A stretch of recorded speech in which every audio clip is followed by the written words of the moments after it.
లూకా సువార్త 8వ అధ్యాయము. వెంటనే ఆయన దేవుని రాజ్య సువార్తను తెలుపుచు ప్రకటించుచు ప్రతి పట్టణములోనూ ప్రతి గ్రామములోనూ సంచారము చేయుచుండగా 12 మంది శిష్యులను, అపవిత్రాత్మలను, వ్యాధులను పోగొట్టబడిన కొందరు స్త్రీలను, అనగా 7 దయ్యములు వదిలిపోయిన మగ్దలేనే అనబడిన మరియయు, హేరోదు యొక్క గృహ నిర్వాహకుడగు కూజా భార్యయగు యోహన్నయు, సూసన్నయు ఆయనతో కూడా ఉండిరి.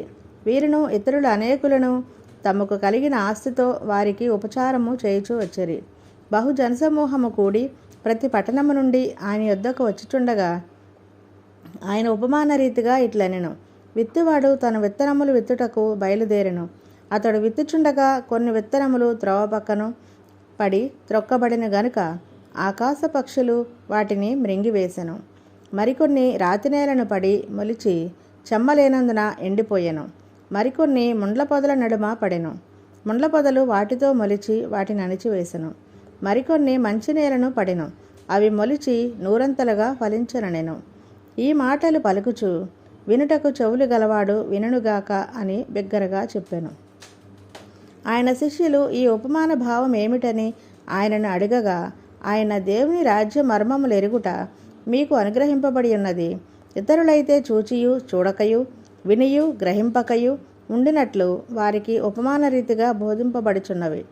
ఈ ఉపమాన భావం ఏమనగా, విత్తనము దేవుని వాక్యము. త్రోవ పక్క నుండి వారు వినివారు గాని నమ్మి రక్షణ పొందకుండునట్లు అపవాది వచ్చి వారి హృదయములో నుండి వాక్యం ఎత్తుకొని పోవును. రాతినేల నుండి వారెవరనగా, వినునప్పుడు వాక్యమును సంతోషముగా అంగీకరించువారు గాని వారికి వేరు లేనందున కొంచెము కాలము నమ్మి శోధన కాలమున తొలగిపోదురు. ముండ్ల పొదలలో పడిన విత్తనమును పోలిన వారెవరనగా, విని కాలము గడిచిన కొలది ఈ జీవన సంబంధమైన విచారముల చేతను ధనభోగముల చేతను అణిచివేయబడి పరిపక్వముగా ఫలింపనివారు. మంచి నేల నుండి విత్తనమును పోలిన వారెవరనగా, యోగ్యమైన మంచి మనసుతో వాక్యము విని దానిని అవలంబించి ఓపికతో ఫలించువారు.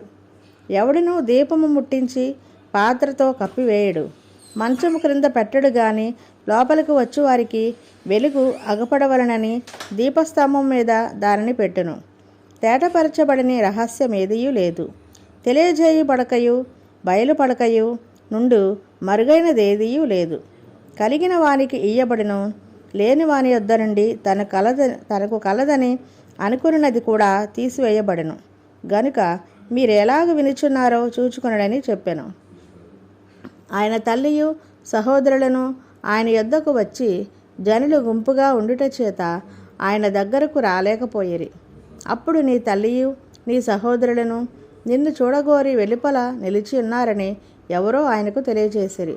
అందుకు ఆయన దేవుని వాక్యము విని దాని ప్రకారము జరిగించి వీరే నా తల్లియు నా సహోదరులని వారితో చెప్పెను. మరి ఒకనాడు ఆయన తన శిష్యులతో కూడా ఒక దోణి ఎక్కి సరస్సు అద్దరికి పోదామని వారితో చెప్పగా వారు ఆ దోణిను త్రోసి బయలుదేరిరి. వారు వెళ్ళిచుండగా ఆయన నిద్రించెను. అంతలో గాలి వాన సరస్సు మీదకి వచ్చి దోణి నీళ్లతో నిండినందున వారు అపాయకరమైన స్థితిలో ఉండిరి. గనుక ఆయన యొద్దకు వచ్చి, ప్రభువా ప్రభువా, నశించిపోవచున్నామని చెప్పి ఆయనను లేపిరి. ఆయన లేచి గాలిని నీటి పొంగును గద్దింపగానే అవి అణిగి నిమ్మళమాయెను. అప్పుడు ఆయన, మీ విశ్వాసం ఎక్కడా అని వారితో అనెను. అయితే వారు భయపడి, ఈయన గాలికిని నీళ్లకును ఆజ్ఞాపింపగా అవి లోబడుచున్నవే, ఈయన ఎవరో అని ఒకనితో ఒకడు చెప్పుకొని ఆశ్చర్యపడిరి. వారు గలిలయకు ఎదురుగా ఉండు గెరసనీయుల దేశమునకు వచ్చిరి. ఆయన ఒడ్డున దిగినప్పుడు ఆ దయ్యములు పట్టినవాడై ఆ ఊరివాడొకడు ఆయనకు ఎదురుగా వచ్చెను. వాడు దయ్యములు పట్టినవాడై బహుకాలము నుండి బట్టలు కట్టుకొనక సమాధులలోనే గాని ఇంటిలో ఉండివాడు కాడు. వాడు యేసును చూచి కేకలు వేసి ఆయన ఎదుట సాగిలపడి, యేసు, సర్వోన్నతుడైన దేవుని కుమారుడా, నాతో నీకేమి? నన్ను బాధపరచకుమని నిన్ను వేడుకొనుచున్నాను అని కేకలు వేసి చెప్పాను. ఎలయనగా ఆయన ఆ మనిషిని విడిచి వెలుపలికి రమ్మని ఆ అపవిత్రాత్మకు ఆజ్ఞాపించెను. అది అనేక పర్యాయములు వానిని పట్టుచూ వచ్చెను. గనుక వానిని గొలుసులతోనూ కాలి సంకెళ్లతోనూ కట్టి కావలియందుంచిరి. గాని వాడు బంధకములను తెంపగా దయ్యము వానిని అడవిలోనికి తరుముకొని పోయెను. యేసు నీ పేరేమని వానిని అడగగా చాలా దయ్యములు వానిలో చొచ్చి ఉండెను గనుక వాడు తన పేరు సేన అని చెప్పి పాతాళంలోనికి పోవుటకు తమకు ఆజ్ఞాపింపవద్దని ఆయనను వేడుకొనెను. అక్కడ విస్తారమైన పందుల మంద కొండ మీద మేయిచుండెను గనుక వాటిలో చొచ్చుటకు తమకు సెలవిమ్మని ఆయనను వేడుకొనగా ఆయన సెలవిచ్చెను. అప్పుడు దయ్యములు ఆ మనుష్యుని విడిచిపోయి పందులలో చొచ్చెను గనుక ఆ మంద ప్రసాదము నుండి సరస్సులోనికి వడిగా పరిగెత్తి ఊపిరి తిరగక చచ్చెను. మేపుచున్నవారు జరిగిన దానిని చూచి పారిపోయి ఆ పట్టణములోను గ్రామములలోనూ ఆ సంగతి తెలియజేసిరి.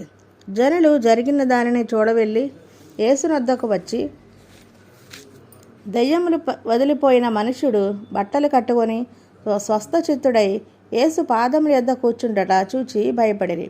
అది చూచిన వారు దయ్యములు పట్టినవాడు ఎలాగూ స్వస్థత పొందెనో జనులకు తెలియజేయగా గిరసనీయుల ప్రాంతములలో నుండి జనులందరూ బహు భయాక్రాంతులైరి గనుక తమ్మును విడిచిపొమ్మని ఆయనను వేడుకొనిరి. ఆయన దోణి ఎక్కి తిరిగి వెళ్ళుచుండగా దయ్యములు వదిలిపోయిన మనుష్యుడు ఆయనతో కూడా తన్ను ఉండనిమ్మని ఆయనను వేడుకొనెను.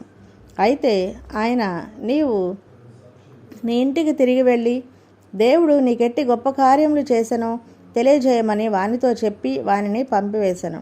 వాడు వెళ్ళి యేసు తనకెట్టి గొప్ప కార్యములు చేసెనో ఆ పట్టణమందంతటను ప్రకటించెను. జనసమూహము ఆయన కొరకు ఎదురుచూచుచుండెను గనుక యేసు తిరిగి వచ్చినప్పుడు వారు ఆయనను చేర్చుకొనిరి. అంతటా అదిగో సమాజ మందిరపు అధికారి అయిన యాయీరు అను ఒకడు వచ్చి యేసు పాదముల మీద పడి ఇంచుమించు 12 ఏండ్ల ఈడుగల తన యొక్కతే కుమార్తె చావు సిద్ధముగా ఉన్నది గనుక తన ఇంటికి రమ్మని ఆయనను బతిమాలుకొనెను. ఆయన వెళ్ళుచుండగా జనసమూహములు ఆయన మీద పడిచుండిరి. అప్పుడు 12 ఏళ్ల నుండి రక్తస్రావము రోగము గల యొక్క స్త్రీ ఎవని చేతనో స్వస్థత నొందనిదై ఆయన వెనుకకు వచ్చి ఆయన వస్త్రపు చెంగు ముట్టెను.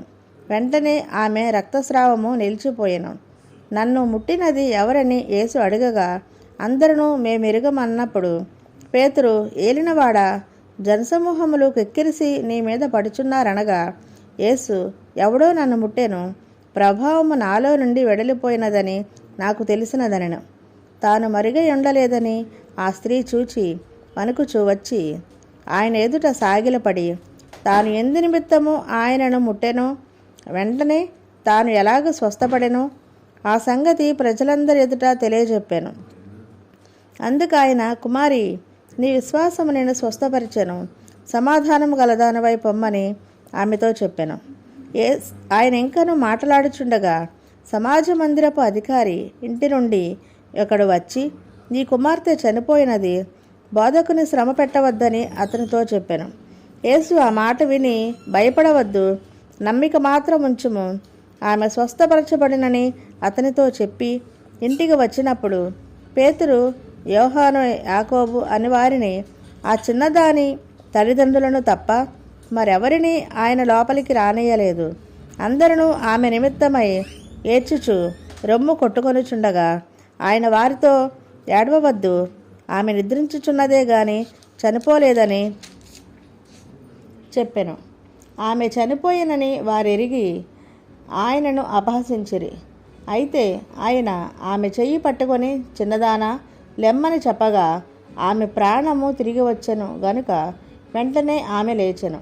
అప్పుడు ఆయన ఆమెకు భోజనము పెట్టుడని ఆజ్ఞాపించెను. ఆమె తల్లిదండ్రులు విస్మయము నొందిరి.